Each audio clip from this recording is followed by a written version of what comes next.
You're listening to the Patenting for Inventors podcast, part of the Look Legal Pods from the law firm of Nolan Hyman, the #1 source for your intellectual property, business, and entertainment law needs. Now here's your host, registered patent attorney, Adam Diament. Hello and welcome to the Patenting for Inventors podcast. I'm your host, Adam Diament, patent attorney and partner at the law firm of Nolan Hyman in Los Angeles, California. This episode is called Face Value, Protecting Your Identity with Name, Image, and Likeness Rights. Today we're going to take a detour from the traditional 4 intellectual property rights, which are patents, trademarks, copyrights, and trade secrets, and talk about what I call the cousin of traditional intellectual property, which is becoming more and more relevant these days, which are name, image, and likeness rights, also called NIL for short. You'll also hear it called the right of publicity. This is a topic that used to be mostly about celebrities, athletes, and advertising, but with social media, deepfakes, and the rise of AI-generated content, it now touches just about everyone. So today we're going to define NIL rights, break them down into their components, and look at some real-world examples. At its core, NIL rights are part of what's known as the right of publicity, which is a legal doctrine that gives individuals the ability to control and profit from the commercial use of their identity. That identity is typically broken down into 3 components: name, image, and likeness. This isn't federal law. The right of publicity is governed by state law, and it varies considerably. Some states, like California and Indiana, recognize strong rights of publicity, even after death. Other states, like New York, only relatively recently modernized their laws, but regardless of where you are, the principle is generally the same. Your identity has commercial value, and if someone wants to use it to promote their product, they need your permission. Let's start with the most obvious, your name. Names carry commercial weight, especially when it's associated with reputation, influence, or fame. Unauthorized use of someone's name in advertising or commercial speech can give rise to a right of publicity claim. One of the best-known cases involving unauthorized use of a name is Jordan v. Jewel Food Stores. Jewel Osco, a grocery store chain, ran a print ad congratulating Michael Jordan on his induction into the Hall of Fame. It was styled like a tribute, but the court held it was commercial speech because the ad included the store's logo and slogan. Jordan sued for right of publicity violations and won a significant judgment. The takeaway? Even well-meaning name use can cross the line when there is a commercial benefit involved.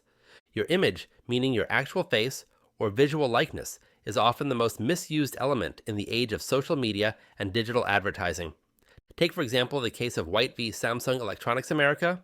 Vanna White, co-host of Wheel of Fortune, sued Samsung for an ad featuring a robot in a blonde wig standing in front of a game board resembling Wheel of Fortune. The ad didn't use White's name or face, but the court held that it evoked her image and persona, and was thus a violation of her right of publicity. Then, there's the case of models whose photos have been used in ads they never consented to.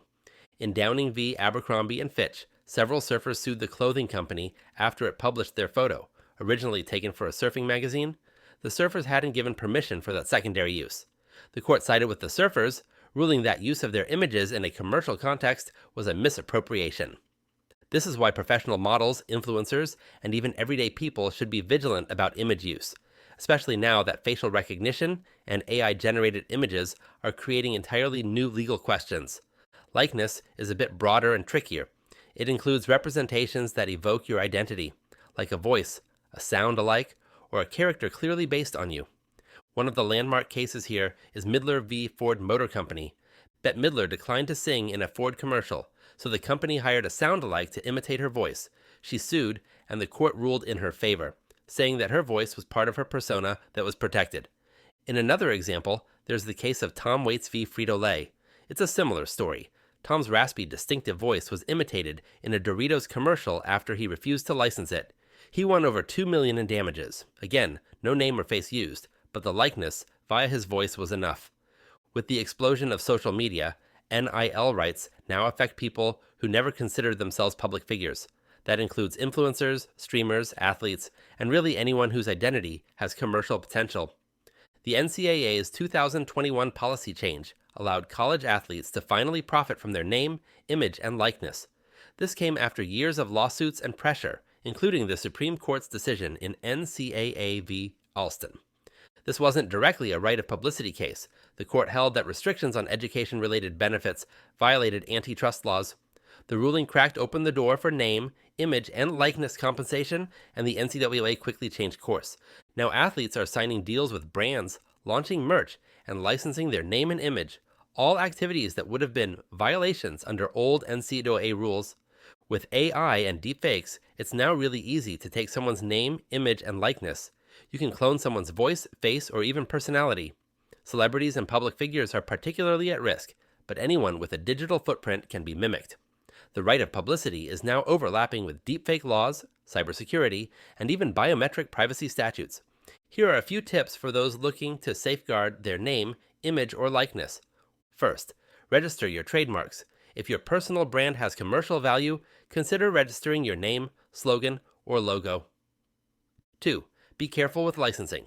Don't sign away your image rights without understanding the scope. Read the fine print always. 3. Use model releases. If you're photographing or filming others, get their consent in writing. Even casual creators on platforms like YouTube or TikTok can get into trouble without one. 4. Monitor your digital presence. Tools now exist to detect unauthorized use of images or voice. Consider regular checks if you're a public figure or content creator. 5. Consult an attorney, particularly if your NIL is being used, or if you're thinking of using someone else's likeness. A short conversation can prevent a lawsuit. And by the way, if you want to know how easy it is to take someone's name, image, or likeness, it's really easy because I just took my own likeness to make this podcast episode. What you've been listening to for the whole episode is a cloned version of my voice. It hasn't actually been me talking, it's been my AI voice clone talking. Now I'm allowed to do this because I give permission to myself to make a clone for the purposes of this podcast episode, but if you don't have permission from the original person to use their voice, then you could be liable for a lot of damages. The clone is pretty good, but I wouldn't be surprised if you thought this episode sounded a little weird. I think I'll go back to my old self for future podcast episodes. Thanks for listening to the Patenting for Inventors podcast.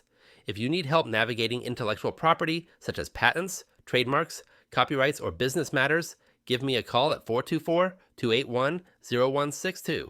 Until next time, I'm Adam Diament, and keep on inventing. Thanks for listening to the Patenting for Inventors podcast. If you enjoyed the show, please kindly rate and review on your favorite podcast platform. The contents of this podcast are intended for general informational purposes only. The facts of every legal matter are unique, and the content of this podcast should not be construed as offering legal advice for your specific legal situation. For more information about how we can help with your own legal needs, check out our services at nolanhyman.com. That's NOLANHEIMANN.com. Or call Adam Diament directly at 424-281-0162. The preceding information may be considered an attorney advertisement and does not establish any attorney-client relationship.